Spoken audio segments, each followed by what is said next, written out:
Assalamualaikum warahmatullahi wabarakatuh. Hamdan wa syukurillah amma ba'du. Para kader Nahdlatul Ulama, juga kaum muslimin, muslimat Indonesia, wabil khusus warga NU Purwakarta, dan wabil khusus atau secara luas yaitu kaum muslimin yang berfaham Ahlussunnah wal Jamaah. Syukur alhamdulillah, Nahdlatul Ulama atau NU sebentar lagi akan memasuki 100 tahun atau 1 abad, di mana keberadaan NU tentu saja akan menghadapi berbagai tantangan,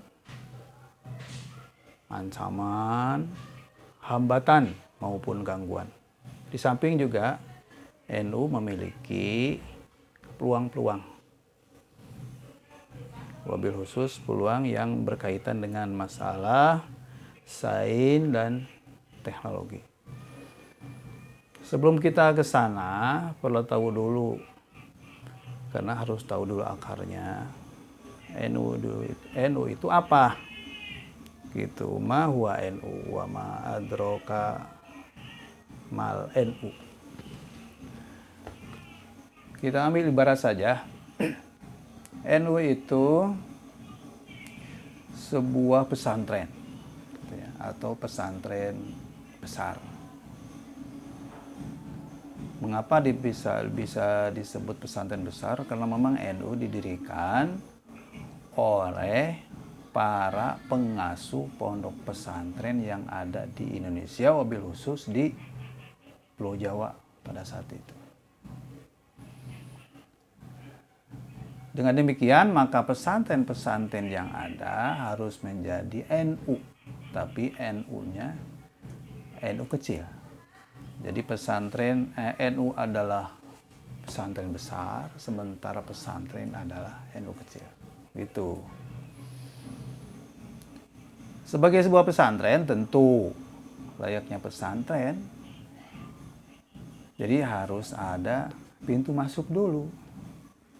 Tidak semua orang dengan mudah mengatakan saya NU, saya juga NU.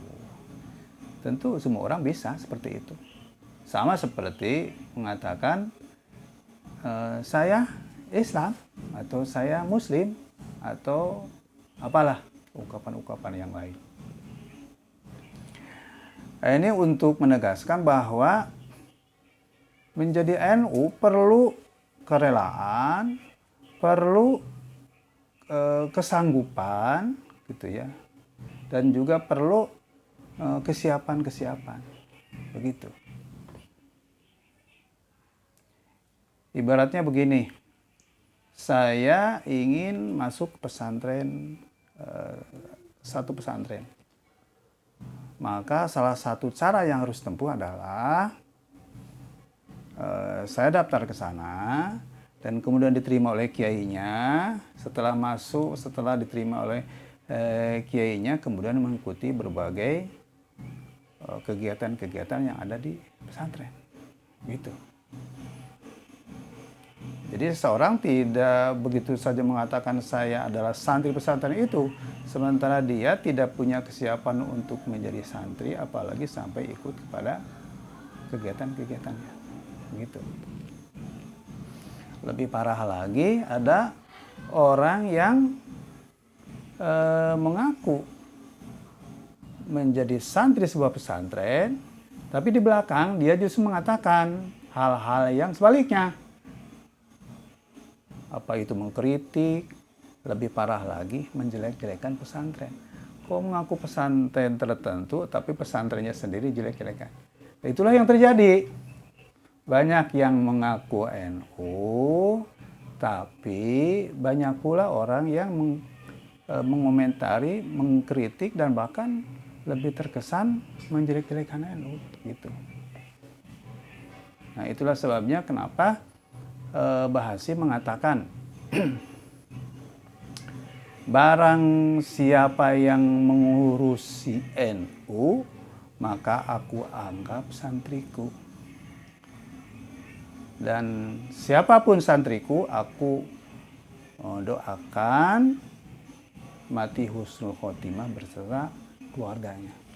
Ini menunjukkan bahwa NU itu pesantren dan perlu kesiapan untuk mengurus. Menjadi pengurus bukan mengurusi itu bukan berarti harus menjadi pengurus, ya, gitu. Sebab tidak semua santri menjadi pengurus kan? Ada yang menjadi pengurus dalam arti ya ada struktur di pesantren itu ada desan ya, dewan santri, ada ikatan santri dan macam-macam lain ya. Dan kemudian strukturnya ada rois, ada juga ketua, ada macam-macam lah gitu. Nah, tidak semua santri menjadi masuk dalam struktur itu, gitu. Yang jelas santri itu harus punya kesiapan mengikuti apapun, baik dalam bentuk aturan ataupun berbagai kegiatan yang ada di pesantren itu. Gitu. Itu namanya mengurusi atau melestarikan. Gitu. Nah, dengan demikian siapapun yang memiliki kesiapan bergabung, kemudian setuju dengan apa yang ada di NU, maka itu dianggap sebagai santri NU. Begitu. Oleh karenanya, bagi mereka yang pernah mengurusi pesantren, tentu mengurus NU tidak asing lagi, gitu. Jadi ngurus NU itu sama seperti ngurus pesantren. Seperti saya, kenapa saya punya begitu semangat untuk mengurus NU, karena ngurus NU sama dengan ngurus pesantren. Nah, menjadi NU sama seperti pesantren. Jadi sama sulit dan tantangannya begitu. Nah, bagi kader-kader NU yang terpenting kita itu bagaimana berkiprah, berkarya, dan berprestasi.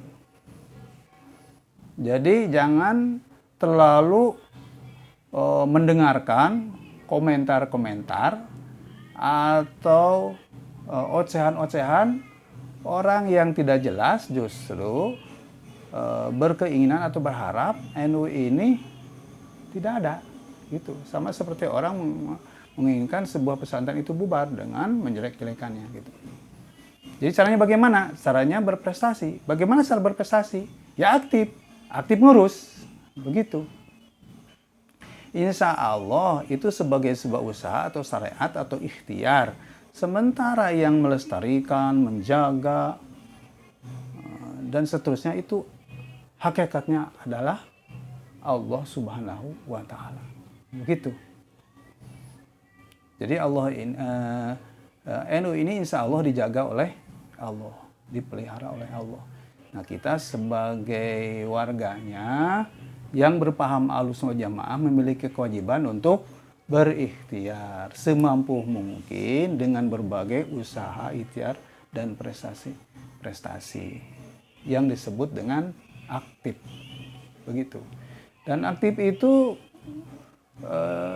sangat bervariasi. Ya, tergantung apakah dia pengurus atau bukan. Kalau pengurus, berarti dia harus melakukan apa yang seharusnya dilakukan sesuai dengan tugas pokok dan fungsinya. Gitu. Kalau sekedar anggota atau warga, ya ikut dengan berbagai kegiatan sebagaimana yang telah diselenggarakan oleh pengurus. Ya, mungkin ini sementara bekal untuk warga NU supaya kita teguh berkhidmat di NU, apalagi sekarang ini memasuki 1 abad. Jadi 1 abad itu merupakan umur yang tidak tidak sedikit ya. 1 abad itu 100 tahun kan gitu. tentu satu abad itu NU-nya. Ya, yang ngurusnya mungkin ada yang baru 10 tahun gitu. Ada yang baru 20 tahun. Alhamdulillah saya sudah mulai khidmah di NU sejak tahun 1992, berarti sudah sekitar berapa tahun ya, itu sajalah. Ya itu saja kan gitu. Nah, kalau semakin lama khidmah di NU, semakin dewasa, semakin bijak begitu. Nah, pun demikian ada yang baru 5 tahun atau baru setahun gitu. Ini saran saya bagi mereka yang baru, ikut saja apa yang ada begitu ya. Ingin jadi pengurus silahkan begitu. Tapi lebih bagus lagi belajar bagaimana caranya ngurus NU supaya tidak bertentangan dengan apa yang seharusnya dilakukan di NU agar tetap NU ini berprestasi. Begitulah. Dan harus diingat ya, sekarang tahun 2022 memasuki abad pertama, tentu NU sudah memperlihatkan prestasinya, yaitu wabil khusus dalam bidang kebangsaan. Sementara Aswaja, alhamdulillah sebenarnya NU tidak bisa berdiri sendiri ya, karena Aswaja ini juga sebenarnya sudah selesai dilakukan oleh para pondok pesantren. Jadi tugas yang lebih luas NU adalah bagaimana terpeliharanya PBNU. Apa itu PBNU? Pancasila, Bhinneka Tunggal Ika, NKRI, dan Undang-Undang Dasar 1945. Nah ini tantangan yang ke depan harus tetap diperkokoh, dan tahun demi tahun, angkatan demi angkatan, generasi demi generasi tentu memiliki tantangan yang berbeda. Mungkin dalam kesempatan lain saya akan menjelaskan pula tantangan yang terjadi pada zaman atau generasi-generasi sebelumnya. Sekian, wassalamualaikum warahmatullahi wabarakatuh.